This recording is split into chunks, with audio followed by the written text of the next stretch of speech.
Fishermen from Zambales and Pangasinan told local authorities that they have had run-ins with the Chinese Coast Guard in the Scarborough or Panatag Shoal. They asked the government who's supposed to be watching over the shoal, if it's well within the country's exclusive economic zone. Shala Francisco has more on the story. In this video taken by fishermen from Pangasinan, you can see two men allegedly from the Chinese Coast Guard going through their catch in Scarborough or Panatag Shoal last month. They didn't board the fishermen's boat just to look at the fish. The fishermen say these Chinese men helped themselves to a basket full of their catch. Another video shows a Chinese vessel nearby. Diosdado Labesores, who was on board that boat, lamented that the Chinese personnel usually pick high-quality fishes. Well, they did give the fishermen a few things in return.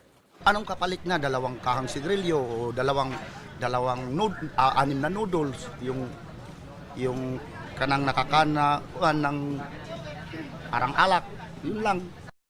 Labesores says they usually lose over 25,000 pesos because of what he calls an unfair barter. He adds it doesn't help either that they hardly see any patrol boat from the Philippines in the area. Yung tulong po na binibigay sa inyo ng mga LGU, ng mga Coast Guard, kamusta naman? Wala naman. Wala. Hindi na kami lumaban. Paano lumaban ka nga? Nandyan na yan. Buti ko yung sa rubber boat doon, kung nagbantay doon, kung may baril doon. Talagang sila nang magsalungkat sa isda na doon. Sila nang magpipili. Parang hinaras na nila bang mga isda. Kawawa naman yung mga passenger. Kawawa naman din. O araw-arawin ka. The Naval Force, Coast Guard, and the provincial government of Zambales met with the fishermen from the province and Pangasinan to discuss their concerns in the West Philippine Sea. For other fishermen, it's not only the Chinese they had to contend with. They complain about the presence of Vietnamese vessels illegally fishing in the area. Some of them also claim that Chinese fishermen remove corals from the shoal and resort to dynamite and cyanide fishing from time to time. Those fishing boats that have been boarded by the Chinese may even be considered lucky. The fishermen claim that the Chinese Coast Guard blocked larger Filipino fishing vessels from entering Panatag Shoal. Fishermen on these type of boat explain that they usually seek shelter in Panatag during bad weather. Fishermen are asking the government one important question.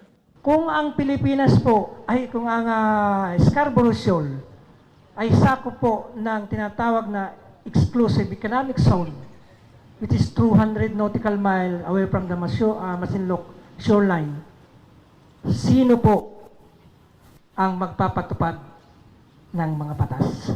Supposedly, dapat i-assert natin yung ating sovereign rights na tinatawag. Kasi nga bahagi ito ng ating EEZ, ibig sabihin pwede po nating i-explore yung mga resources sa parte ng administrasyon ng Pangulong Duterte ngayon. Gumagawa sila ng paraan nang sa ganon hindi naman kumbaga mapasama ang Pilipinas sa China, nang sa gayon mabigyan pa rin ng pagkakataon ng ating mga isda na mamuhay pa rin doon. Even the Foreign Affairs Department has no definite answer on how to go about the Hague ruling, which has placed Panatag Shoal within the country's exclusive economic zone. Sa arbitral award, wala pong enforcement mechanism.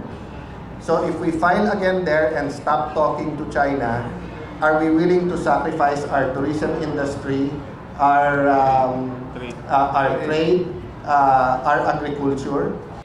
But Malacanang assures fishermen that it's not giving up our rights to Panatag.